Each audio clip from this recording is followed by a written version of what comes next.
Break के बाद आप सभी का स्वागत है।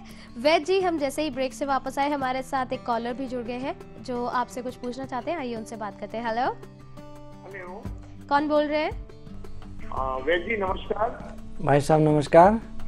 मैं रविंद्र राणा हाथरस से बोल रहा हूँ वैद जी। जी वैद जी, मुझे पिछले 3-4 महीने से बुखार की शिकायत थी। मैंने यहाँ पर सभी डॉक्टरों से परामर्श किया और डॉक्टरों ने मुझे सारे मेरे टेस्ट कराने के लिए कहा। टाइफाइड का टेस्ट हुआ, वायरल का टेस्ट हुआ, मलेरिया का भी टेस्ट हुआ, तो लेकिन किसी भी टेस्ट में कोई प्रॉब्लम नहीं आई। सारे टेस्ट नॉर्मल थे और मेरा बुखार अभी भी बना हुआ है वैद जी। तो क्या कारण हो सकता है और बताएं कि आयुर्वेदिक क्या उपचार इसका हो सकता है? रविंद्र जी, कई बार ऐसा होता है कि डिजीज फीवर के साथ साथ मेडिसिन फीवर भी हो जाता है। कई बार दवाइयों की अत्यधिक मात्रा हमारे शरीर में जाने पर भी बुखार पूरा नहीं निकल पाता। जैसा मैंने पहले बताया कि बुखार में सबसे अच्छा प्रयोग है लंघन का। हमें लंघन करना चाहिए, 2-3 दिन कुछ नहीं लेना चाहिए। बहुत भूख लगने पर ही थोड़ा बहुत सुपाच्य भोजन लेना चाहिए। दूसरा, हम खूबकला, कासनी, गिलोय, काला नमक और अजवाइन सब समभाग मात्रा में ले लें और इसकी 2 चम्मच 1 गिलास पानी में खूब अच्छी तरह उबालें और उबालकर जब चौथाई रह जाए छानकर दिन में 1 या 2 बार सेवन करें। धीरे धीरे हमारे शरीर से किसी भी प्रकार का इन्फेक्शन होगा वो दूर होगा।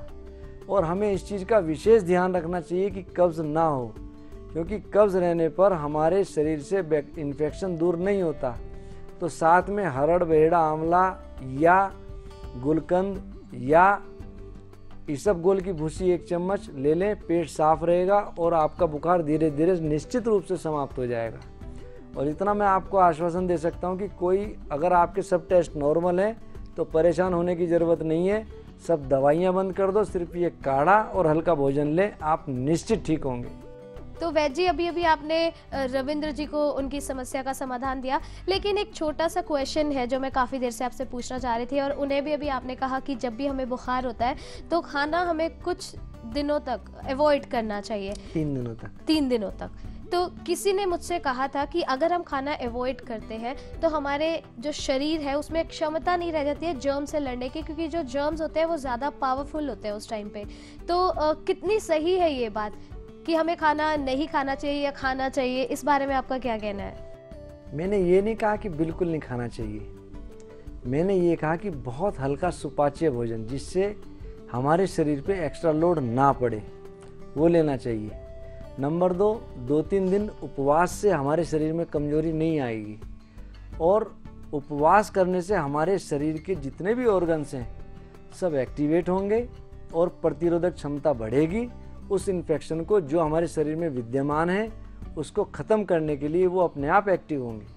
तो वैद जी, आप हमारे कॉलर्स को उनकी समस्या का समाधान तो देते ही रहेंगे और हमें बहुत सारी जानकारियाँ भी देते रहेंगे, लेकिन उससे पहले आइए उषा जी को देखते हैं उन्होंने आपके लिए क्या कहा है। मेरा नाम उषा देवी वर्मा है। मैं माँ आनंदमयी मेमोरियल स्कूल रायवाला में टीचिंग करती थी। मेरे को 94 में यूट्रस की प्रॉब्लम हो गई, एक्सेस ब्लीडिंग हो रही थी। मुझे सब डॉक्टर्स ने ऑपरेशन ही बताया। इसके बाद में मैं अपनी बेटी के पास जगदीशपुर लखनऊ के पास गई। वहाँ पर भी अचानक तबीयत ख़राब हो गई, ब्लीडिंग एक्सेस हुई, तो डॉक्टर ने कहा कि यूट्रस आपको तुरंत रिमूव करना पड़ेगा। मैं बहुत ज़्यादा एलोपैथिक दवाइयों पे विश्वास नहीं करती, लेकिन कि मेरे को बीमारियां भी ऐसी लगी हैं कि मुझे एलोपैथिक दवाइयों का सहारा भी लेना पड़ा। लेकिन जब ये ऑपरेशन की बात आई कि रिमूव करना पड़ेगा, तो ये तो मेरी बॉडी का ही एक पार्ट जा रहा था। जब मैं लखनऊ से वापस आई तो मेरे को किसी ने बताया कि वैद जी इसका इलाज बहुत अच्छा करते हैं। तो मैं पोस्ट ऑफिस के सामने ऋषिकेश में ये बैठते हैं दीपक वैद जी, तो इनके पास गई। मैंने इनसे बात की, अपनी सारी रिपोर्ट्स दिखाई। इन्होंने गारंटी ली कि मैं इसको ठीक कर दूंगा। मेरे को करीब 6 महीने का इन्होंने टाइम दिया था कि 6 महीने तक आपको पेशेंस रखना होगा और आपका मतलब बिल्कुल ठीक हो जाएगा। अब वास्तव में उन्होंने कुछ ऐसी मेडिसिन्स दी मेरे को रात को जिनका इस्तेमाल करना होता था। उसके बाद में धीरे धीरे मैं बीच में अल्ट्रासाउंड कराते रहते थे और गायनिक की रिपोर्ट मेरे से मांगते रहते थे। तो वो मैं गायनिक को दिखा करके उसकी रिपोर्ट लेकर डॉक्टर साहब के पास में दिखाती थी वैद्य जी को, और आज मेरे को इस तरह की कोई भी परेशानी नहीं है। वास्तव में ये मेरे संजीवनी विद्या ही है कि जिसके कारण मेरे को एक ऑपरेशन से बच गई। तो वैद्य जी क्या प्रॉब्लम थी उषा जी को जब वो आपके पास आई, तो किस तरह से आपने उनकी प्रॉब्लम का ट्रीटमेंट दिया उन्हें? उषा जी के शरीर में बहुत बीमारियां रही। हार्ट की उनको ट्रबल रही, थायराइड की उनको ट्रबल है, बीपी की उनको ट्रबल है, ओबेसिटी की उनको ट्रबल है, और साथ में उनको गायनिक ट्रबल भी रही। तो उन्होंने जब मेरे पास आई तो खान पान में बदलाव किया। थोड़ा मानसिक रूप से परेशान थी, उसकी शांति के लिए मैंने उनको थोड़ा प्रयोग बताए, उसको उन्होंने फॉलो किया। खान पान में परहेज रखा, और दवाइयों में मैंने उनको खास करके वो दवाइयाँ जो उनके शरीर के इम्यून सिस्टम को स्ट्रॉन्ग करे, जैसे कि नीम हमारे शरीर की इम्यून सिस्टम के लिए बहुत अच्छी दवाई है। नीम, तुलसा और गिलोय, इन तीन को यदि कोई आदमी प्रयोग करता है तो जल्दी से उसके पास कोई बीमारी नहीं आती। मेरे कुछ परिचित लोग हैं जो पूछते हैं कि हमें शरीर निरोगी रहे इसके लिए क्या करें, तो मैं सबको बताता हूँ कुटकी, चिरायता और गिलोय, इसका काढ़ा नियमित रूप से सेवन करने से शरीर का इम्यून सिस्टम तो स्ट्रांग होता ही है, खास करके लीवर से संबंधित कोई बीमारी हो वो दूर होती है, और जल्दी से कोई इन्फेक्शन शरीर में क्लिक नहीं कर पाता। उनको मैंने नीम चलाई थी। हार्ट के लिए मैंने उनको जवाहर मोरा होल दिल, हमारे यहाँ की एक बनी दवाई है, बहुत अच्छी दवाई है, मानसिक शांति के लिए और दिल की ताकत के लिए, वो चलाई थी। थायराइड के लिए मैंने बताया था कांचनार एक बहुत अच्छी दवाई है। कांचनार का पेड़ है, कुछ लोग इसकी फली भी खाते हैं, और जो फली खाते हैं उनको कभी गले की बीमारी नहीं होती। हर जगह ये चीज़ उपलब्ध नहीं है, तो हम इसकी छाल का चूर्ण भी ले सकते हैं, पानी में पका करके भी ले सकते हैं, किसी भी फॉर्म में हम चाय में डालकर भी ले सकते हैं। किसी भी फॉर्म में अगर हमारे शरीर में जाती है तो गला निश्चित रूप से ठीक रहेगा और थायराइड एक्टिव रहेगा। एक छोटा सा प्रयोग मैं आपको बता रहा हूँ शहतूत का। शहतूत आपने गर्मियों में देखा होगा, अप्रैल मई में आता है, और टॉन्सिल के लिए, जिसको तुंडीगेरी भी कहते हैं, फारेंजाइटिस के लिए, गले में इन्फेक्शन हो, और थायराइड, इसके लिए अमृत तुल्य है। जिनको गले की शिकायत रहती हो, मैं उन भाई बहन से कहूँगा कि उस सीजन में जितना शहतूत खा सकें उनको उतना फ़ायदा होगा। यदि शहतूत उस समय लेने के बाद कोई आदमी कहे कि हमें अब ज़रूरत है, तो उसका शरबत भी बाज़ार में मिल जाता है, तो शहतूत का शरबत एक एक चम्मच 2 बार ले तो उसको ये बीमारियाँ नहीं होंगी। उनको मैंने शहतूत का प्रयोग बताया। वो उस सीज़न में जब शहतूत आता है ढूंढती हैं, जितना शहतूत खा सकती हैं उतना खाती हैं। उनको थायराइड की समस्या में काफ़ी आराम लगा। हार्ट के लिए मैंने होल दिल बताया। तीसरा ओबेसिटी के लिए एक दवाई मैंने पहले भी बताई थी, मेदनाशक गोधन, उससे उनको बहुत फ़र्क पड़ा। एनीमिक रही, उसके लिए पुनर्नवा बहुत अच्छा है। पुनर्नवा हमारे मेदनाशक गोधन में भी है। आप इसको प्रयोग करके देखेंगे, खुद आप कहेंगे कि वाकई में हमारे शरीर में बहुत अंतर है। तो इन छोटे छोटे प्रयोग से हम अपने शरीर का इम्यून सिस्टम स्ट्रॉन्ग कर सकते हैं। तो अब ये तो मुझे तो यकीन हो गया कि जब तक आप हैं और आपका आयुर्वेद है तो हमारे दर्शक तो बीमार हो नहीं सकते हैं।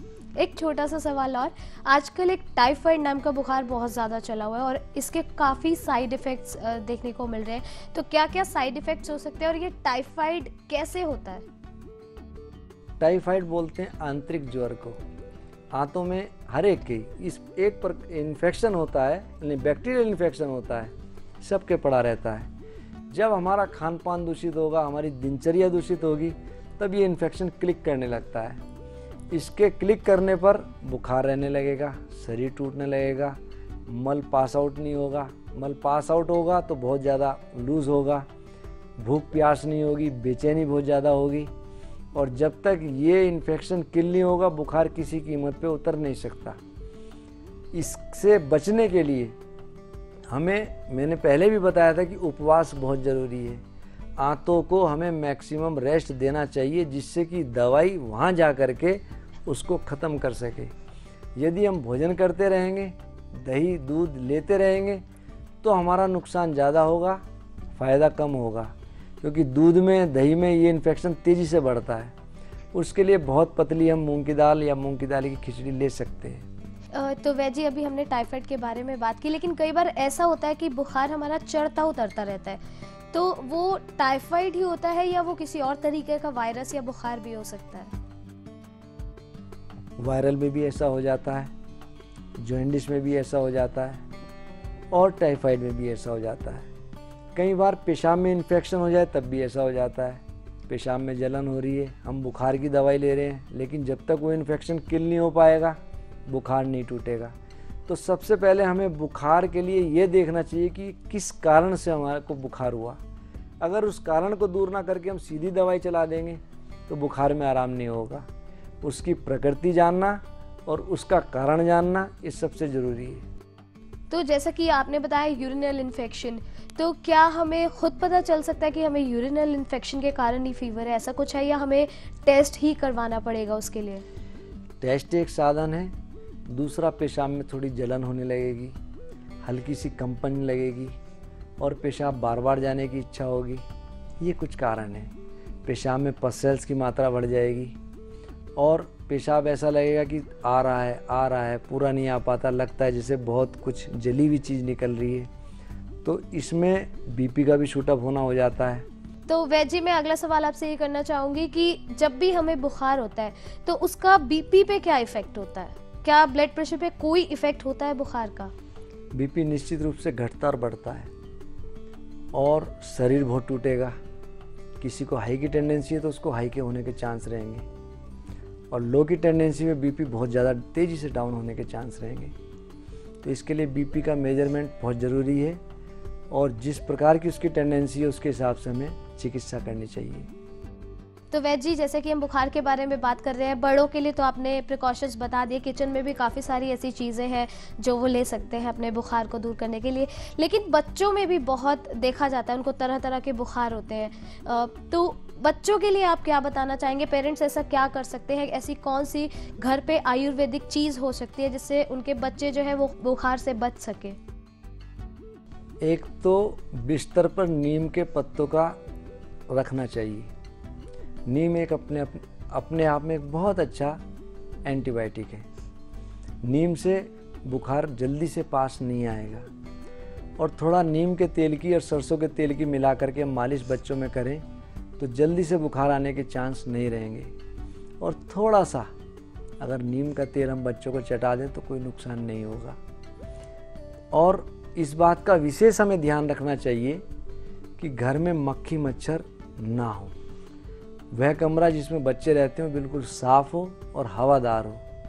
और एक बात मैं आपको और बताना चाहूँगा कि कुछ लोग जब बुखार आता है कमरे की खिड़कियाँ बंद कर लेंगे, कपड़े बहुत सारे ओढ़ लेंगे, तो इससे फ़ायदा नहीं होता, नुकसान के चांस ज़्यादा रहते हैं। अगर ऐसे में कोई स्वस्थ आदमी भी रहेगा तो वो भी बीमार पड़ जाएगा। तो बुखार यदि किसी को आया है तो हमें कमरे बंद करने की ज़रूरत नहीं है। खिड़की इस तरह रखें कि उसकी डायरेक्ट हवा ना लगे लेकिन कमरे में हवा आती रहे और कपड़े उतने ही ओढ़ें जितनी उसको ज़रूरत हो, अन्यथा ज़्यादा कपड़ों की कोई ज़रूरत नहीं है। तो वैद जी, बहुत बहुत शुक्रिया। बहुत सारी ज़रूरी जानकारी आप हमारे दर्शकों को देते हैं ताकि वो निरोगी रह सके। तो दर्शकों, आज हमने बात की बुखार के बारे में, लेकिन अगली बार फिर से एक बीमारी और लेकर आएंगे और उसका इलाज भी साथ में ज़रूर लाएंगे। लेकिन आपको फिर से रिमाइंड करवाना चाहूँगी कि अगर आप वैद जी से किसी भी बीमारी के लिए बात करना चाहते हैं तो स्क्रीन पर दिए गए नंबर्स पर आप कॉल कर सकते हैं, या फिर अगर आप वैद जी से पर्सनली मिलना चाहते हैं तो ये है वैद जी का पता।